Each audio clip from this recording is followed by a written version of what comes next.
कह रहे हैं कि हमारे साथ ये हो रहा है, फलाने जज के बहनोई को उठा लिया गया, उसको इलेक्ट्रिक शॉक्स लगे, किसी के साथ ये हुआ है।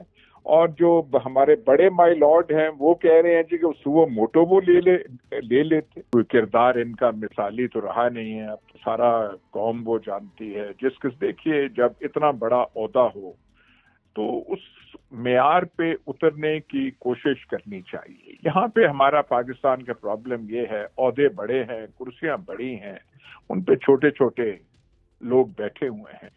वो बेचारे जज साहबान जो है इस्लामाबाद हाई कोर्ट के एक किस्म की पनाह मांग रहे हैं, रहनुमाई मांग रहे हैं, कह रहे हैं हमारे साथ ये हो रहा है, कोई हमारा तहफ़्फ़ुज़ किया जाए।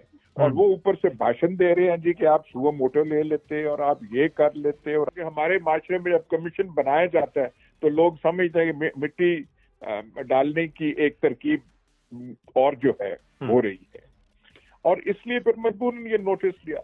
कहने का मतलब ये, अब जब नोटिस ले लिया तो कोई मीनिंगफुल एक्शन ले। सर रियाज साहब, पाकिस्तानी सियासी तारीख इस वक्त कहां पर है? पाकिस्तानी सियासत कहां पर देख रहे हैं आप? जाहिर है आपका सहाफत का तजर्बा, सियासत का तजर्बा, अवाम के साथ इंटरेक्शन का तजर्बा, मौजूदा हालात को किस तरह से आप एक्सप्लेन करेंगे सर? ये बस आदमी मजबूरन कहना पड़ता है कि हमारी कौम बड़ी नालायक है, या कौम नालायक है, या हमारे जो हुकूमती बंदोबस्त और ढांचा है वो बड़ा निकम्मा है। ये बिल्कुल फजूल के प्रॉब्लम्स जो हैं, खामखा के प्रॉब्लम्स बनाए हुए हैं। अब इसके बारे में और मजीद क्या तबसरा किया जाए। मईशत खराब है और प्रॉब्लम्स हैं, और एक फिर नालायकी इतनी ज्यादा है और खामखा के प्रॉब्लम्स जो है। अब ये देख लेना, जो जो जो हाई कोर्ट के जज साहबान का जो खत है जो सुप्रीम जुडिशल काउंसिल को लिखा है, किसी मुल्क में ऐसा होता है कि जो जिस किस्म के इल्जामात और एलिगेशंस जज साहबान लगा रहे हैं कि हमारे साथ ये हो रहा है, वो हो रहा है, एजेंसीज का नाम आ रहा है, टॉर्चर की बातें हो रही हैं, इलेक्ट्रिक शॉक्स की बातें हो रही हैं कि फलाने जज के रिश्तेदार के साथ ये हुआ था। मतलब ये कौन सा, किस किस्म का ये कारोबारी ममलिकत कैसे चल रहा है? सर बेडरूम्स में कैमरों की बात हो रही है, सारी जो रिटन फॉर्म में जजेस ने बताया है इस्लामाबाद हाई कोर्ट के। सुप्रीम कोर्ट में कल सुमोटो लिया गया, 8 जजेस ने बैठकर समाअत की, 7 जजेस ने। समाअत में हम ये देख रहे हैं कि ये बात बार बार हुई, काजी साहब ने की कि जजेस जो है वो सुमोटो लें, उनके पास इख्तियार है सुमोटो लेने का। आप समझते हैं कि ये बात सुमोटो तक ही थी, उन जजेस की अपने सुमोटो लेने तक ही थी, तो इन्हें अदालत ले जाने तक थी? जज साहबान कह रहे हैं कि हमारे साथ ये हो रहा है, फलाने जज के बहनोई को उठा लिया गया, उसको इलेक्ट्रिक शॉक्स लगे, किसी के साथ ये हुआ है। और जो हमारे बड़े माई लॉर्ड हैं वो कह रहे हैं जी कि सुओ मोटो वो ले लेते। वो बेचारे जज साहबान जो है इस्लामाबाद हाई कोर्ट के एक किस्म की पनाह मांग रहे हैं, रहनुमाई मांग रहे हैं, कह रहे हैं हमारे साथ ये हो रहा है, कोई हमारा तहफ़्फ़ुज़ किया जाए। और वो ऊपर से भाषण दे रहे हैं जी कि आप सुओ मोटो ले लेते और आप ये कर लेते और आपके पास इख्तियार है और फलाना है। मतलब ऐसी बातों पे आप क्या एक इंसान कहे? सिर्फ जजेस इंसाफ मांग रहे हैं, तो फिर ऐसे में अवाम कहां पर जाएगी? अवाम, आपने इलेक्शन भी लड़ा है, अवाम आपसे भी सवाल कर रही होगी कि हमने तो आपको वोट दिया और आप अब पहरा दें अपने वोट पर, आप अब जंग लड़ें अब हमारा वोट का तहफ्फुज के लिए। नहीं, ये नहीं है, पर अवाम को भी पता है कि इस इलेक्शन में क्या हुआ है। मतलब ये सारा का सारा जो है बिगाड़ इतनी पैदा हो गई है। वो जो ज़ियाउल हक साहब तो और एक कॉन्टेक्स्ट में कहते थे, लेकिन वो एक से ज्यादा बार उन्होंने कहा कि जी सारा आवे का आवा ही बिगड़ा हुआ है। और वो तो बहुत अरसा हो गया उनको गए हुए। तो आजकल तो हालात बहुत ही गंभीर हैं। कुछ हमसे अपने जो जिस तरीके से अपनी मुल्क के मामलात हमें चलाने चाहिए, ऐसे हमसे नहीं हो पा रहे। सर आपने अब स्टार्ट में कहा था कि किसी हद तक अवाम भी नालायक है, हुकूमती ढांचा भी नालायक है, तो जिन्होंने ये ढांचा बनाया है उनके हवाले से क्या ख्याल है आपका? वो क्या कर रहे हैं इस वक्त? नहीं, कौम के बारे में मैंने कुछ थोड़ा सख्त अल्फाज इस्तेमाल कर लिए जो मेरा ख्याल हकीकत के इतने नजदीक नहीं है, क्योंकि बेचारी कौम का क्या कसूर है। अब इलेक्शन हुए तो जो कौम ने तो वोट देने थे, वोट दे दिए, लेकिन आगे से जो वोट का जो मजाक उड़ाया गया, ये कहना कि मैंडेट चोरी हुआ है, चोरी नहीं हुआ, ये तो डकैती, इससे बड़ी कोई डकैती हो नहीं सकती। वो आप दिन दहाड़े कर रहे हैं, सारों के सामने कर रहे हैं, दुनिया के सामने कर रहे हैं, और फिर जो झूठ बोला जाता है, जो हर चीज पे कि इनकारी होते हैं। भाई हम तो कहते हैं कि हम किसके पैरोकार हैं? इस्लाम के पैरोकार जी। हमारे ऊपर साया किसका है? कुरान का है। वाह क्या बात है भाई, कोई हम पे कोई असर भी पड़ता है इन चीजों का? वैसे हम वो नाम के मुसलमान है, हमारे जो अमाल है वो तो मुसलमानों वाले नहीं है। जाहिर है, और जो आईनो कानून के तहफ्फुज का हलफ जिन्होंने लिया है वो भी बस नाम का ही एक तहफ्फुज या फिर एक नाम के तहत उस सीट पर विराजमान है।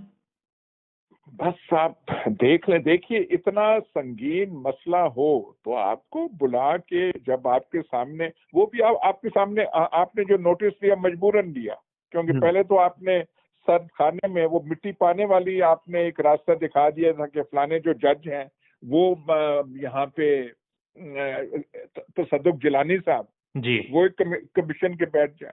लेकिन पूरी कौम मीडिया से आवाजें आई कि यार क्या ये आप मसले को डॉज और इग्नोर करने की आप बातें कर रहे हैं, बाईपास करने की बातें कर रहे हैं, क्योंकि हमारे माशरे में जब कमीशन बनाया जाता है तो लोग समझते हैं कि मिट्टी डालने की एक तरकीब और जो है हो रही है, और इसलिए फिर मजबूरन ये नोटिस लिया।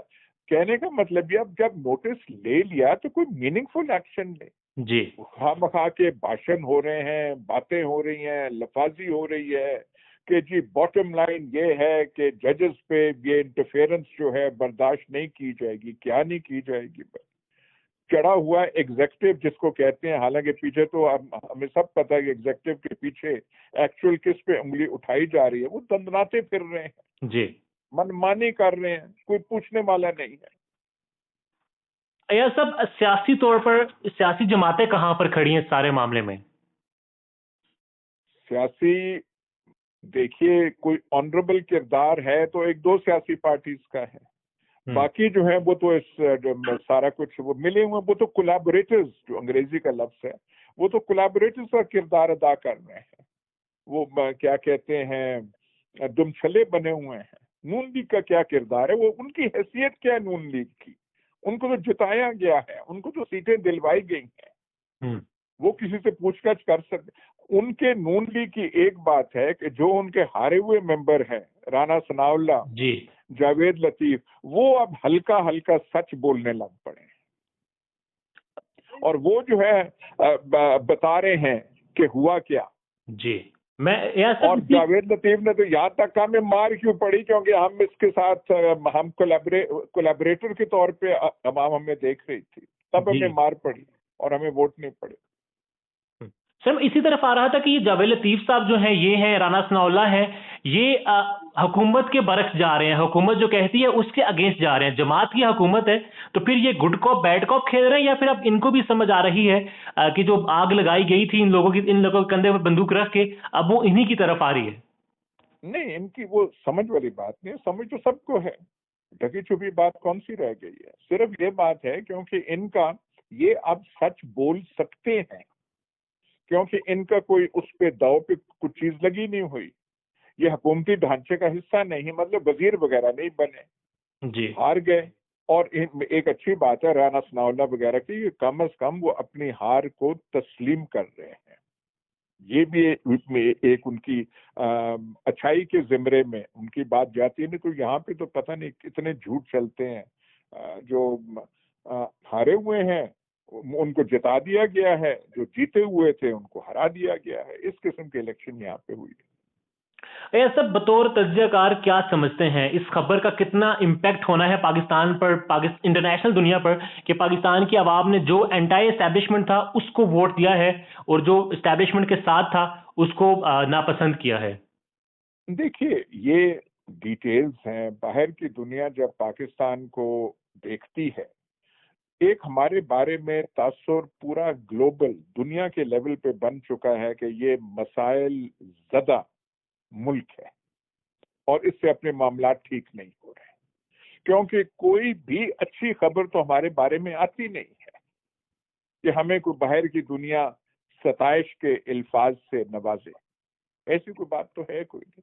जब ये इलेक्शन जो है पूरी दुनिया के सामने जिस तरीके से हुए हैं, इसमें कोई छुपी छुपाई बात रह नहीं गई, तो दुनिया नहीं देख रही, उनके सफारत खाने नहीं देख रहे कि यहाँ कौन से तमाशे लगे कि रात के अंधेरों में कौन कौन से फैसले हुए थे, कौन कौन से फैसले अवाम के ओवरटर्न हो गए थे। तो सब यहाँ है, सब सामने है। सर, इलेक्शन ट्रिब्यूनल्स बन चुके हैं, अब वहां पर क्या पोजीशन है? आपने चैलेंज कर दिया अपना नतीजा? मैंने तो अभी तक नहीं किया, हालांकि मुझे कल ही किसी ने कहा था करें, मैंने कहा जी खामखा का तरद्दुद ही है, इतने पलंदे, वो एक तो हमारे कवानीन ऐसे हैं, आप वो देखें, पता नहीं, एक हमें कागज से इश्क है, लंबे लंबे वो थदियां बना के आपको इलेक्शन ट्रिब्यूनल में जाना पड़ता है। मैं तो थदियों का तस्वर करके डर गया था कि जाना चाहिए या नहीं जाना। या फिर ये उम्मीद थी कि ये सेटअप ज्यादा नहीं चलेगा, साल 1.5 साल में दोबारा फिर से अवाम की तरफ जाना पड़ेगा? नहीं, इसका देखे ना, ये तो अब आदमी जो मर्जी कह दे, कोई कह दे 6 महीने जाएगा, कोई कह दे कि नहीं कि 5 साल रहेगा, ये तो खामखा की वो जो है बातें करने वाली बात है। हमें सिर्फ ये पता है कि इस हुकूमती ढांचे की अवाम में बुनियाद कोई नहीं है, इनके पास सही तौर पे मैंडेट नहीं है। अब ये रहता है नहीं रहता, उसका हम क्या कह सकते हैं। जियाउल हक के पास कौन सा मैंडेट था, तो 11 साल तो वो भी रह गए थे। अयूब खान के पास कौन सा था, वो 10 साल रह गए थे। मुशर्रफ साहब के पास क्या था, वो 8.5 साल हमसे मुस्कुराते वो भी गुजर गए। तो इसके बारे में नहीं कहा जा सकता। हाँ जी, नहीं कहा जा सकता। सर, तो ग्रैंड अलायंस बना रही है पाकिस्तान तहरीक इंसाफ, ईद के बाद पहला जलसा भी है, 6 जमाती जो अलायंस है वो बन रहा है, एहतजाजी तहरीक, जमहूरियत के लिए, आईन कानून की हुक्मरानी के लिए। दुरुस्त फैसला है वो? उसके इम्पैक्ट पड़ेगा सोसाइटी पर, ताकतवर हलकों पर? नहीं, देखिए, वो उनका जमहूरी हक है कि किसी भी सियासी पार्टी का, वो क्यों ना करें, एहतजाज भी ना करें, कोई सियासी चीज प्रोसेस भी ना चले, तो फिर तो माशरा मर जाता है, मुर्दा हो जाता है। तो लोगों में एक वो है, कोई बात है उनको एहतजाज करने वाली, तो एहतजाज का कानूनी आईनी दायरे में रहकर उनको उनका हक है और करना चाहिए। ठीक है सर, लास्ट 2 मिनट्स में आपके मिलूंगा।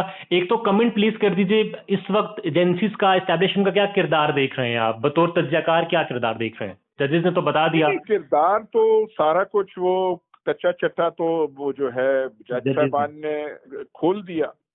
अब ये जो है कि उन पे असर क्या पड़ा है, साइकोलॉजिकली क्या असर पड़ा है, मैं हतमी राय नहीं दे सकता, क्योंकि ना तो कोई मुझे उन इदारों के लोग कोई मिले हैं, ना कुछ जज करने का, स्टडी करने का कोई मौका मिला है। लेकिन मेरा ख्याल है कि बायस शर्मिंदगी कुछ ना कुछ तो होनी चाहिए कि इतना कुछ जो है वो सामने आ गया है। हम समझ रहे थे कि हर चीज हमारे कंट्रोल में है, हमारी अंगूठे के नीचे हर एक कोई दबा हुआ है, लेकिन जैसे वो बोल पड़ा है तो इनके पल्ले कुछ चीज रह तो नहीं जाती। लेकिन वो तो जब तक चेहरे देखे ना जाए या किससे बात ना की जाए, तो आप हतमी राय पे नहीं पहुंच सकते। ठीक है सर, लास्ट क्वेश्चन बस कमेंट कर दीजिए। काजी ईसा साहब, मौजूदा हालात, supreme court of Pakistan, cases, remarks, क्या समझ रहे हैं? काजी साहब क्या सोच रहे हैं? पता नहीं जी, कोई किरदार इनका मिसाली तो रहा नहीं है। अब तो सारा कौम वो जानती है, देखिए, जब इतना बड़ा ओहदा हो तो उस मेयार पे उतरने की कोशिश करनी चाहिए। यहाँ पे हमारा पाकिस्तान का प्रॉब्लम ये है, ओहदे बड़े हैं, कुर्सियां बड़ी हैं, उन पे छोटे छोटे लोग बैठे हुए हैं। पाकिस्तान में इस वक्त सबसे बड़ा मसला बोलने का है। पाकिस्तान में बोलने नहीं दिया जाता, जुबानें खींच ली जाती हैं, डर है, खौफ है, टेरर है। पाकिस्तान का मीडिया मुकम्मल तौर पर कंट्रोल्ड है, वेल मैनेज्ड है, एक मैसिव सेंसरशिप है। इसी तरह का दबाव पाकिस्तान में सियासतदोर भी फेस कर रहा है, जिसे पाकिस्तान भर में गुज़श्ता कई महीनों से मावरा आइन, मावरा कवानीन मुकम्मल तौर पर बंद कर दिया गया है, मुकम्मल तौर पर बैन कर दिया गया है। सियासतदोर की नशरियात को लिमिटेड करके पाकिस्तान में छोड़ दिया गया है। तमाम तर कानूनी मुआवजे के ऊपर आवाज उठाई गई, दस्तक दी गई, लेकिन हर तरफ से खामोशी है, सन्नाटा है, कहीं पर कोई सुनवाई नहीं है, कोई सुनने को तैयार नहीं है। लेकिन इसका हल क्या है? क्या खामोश हो जाएं?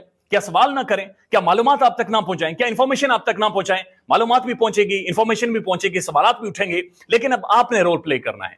आपने अपना किरदार अदा करना है और छोटा सा एक प्रोसीजर है, प्रोसेस है, उसके बाद आप अपना किरदार अदा करें और हमारी मदद करें। पहले आपने यह करना है कि हमारे यूट्यूब चैनल को सब्सक्राइब करना है, उसके बाद ज्वाइन के बटन के ऊपर जाना है, क्लिक करके हमारा मेंबर बनना है, या फिर दूसरा ऑप्शन यह है कि आपने वीडियो की डिस्क्रिप्शन में जाना है, वहां पर पैट्रियन का लिंक मौजूद होगा, उस लिंक के ऊपर क्लिक करें और हमें सपोर्ट करें, हमारा हिस्सा बने, हमारी ताकत बने। ख्याल रखिएगा। अल्लाह हाफिज।